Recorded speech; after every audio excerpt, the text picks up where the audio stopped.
এই যে আমরা এখন এসেছি ডুগলুকে নিয়ে বৃন্দাবন চন্দ্রের মন্দিরে, আমাদের গুপ্তিপাড়ার বৃন্দাবন চন্দ্রের মন্দির। আর কিছুদিন বাদ থেকেই রথের তোড়জোড় শুরু হবে। এখনই অনেক দর্শনার্থী এসেছেন। আমরাও এলাম ডুগলুকে নিয়ে একটু বিকেলবেলা ঘুরতে। হবে ডুগলুর ফার্স্ট রথ, ডুগলু রথ টান দেখবে, ডুগলু মেলা দেখবো। আর তোমাদেরকেও দেখাবো যে ডুগলু কতটা এক্সাইটেড থাকে। আমার তো মনে হয় ডুগলু অনেক এক্সাইটেড থাকবে, তাই না বাবা? আর ওইখানে একজন বাঁশি বাজাচ্ছেন।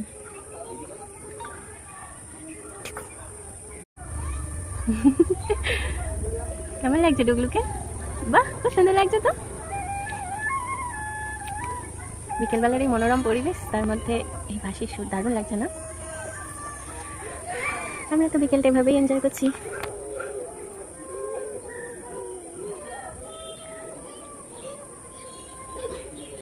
এই যে তোমরা জগন্নাথের দর্শন করে নাও, কিছুক্ষণের মধ্যে আরতি শুরু হবে। তাই আমি সিঁড়ি খুলে গেছিলাম এদিক এদিক। আর এখানেই ডুগলুর মুখে প্রসাদও হয়েছে। দেখো ডুগলু ফুল দিয়ে খেয়েছে, আর জগন্নাথকেও ফুল দিচ্ছে। আমার ডুগলুকে কিরকম লাগছে বলো? চলে এসো বাবা, চলো বাড়ি যাই এবার। ঠিক আছে, আমাদের এখানে টাটা।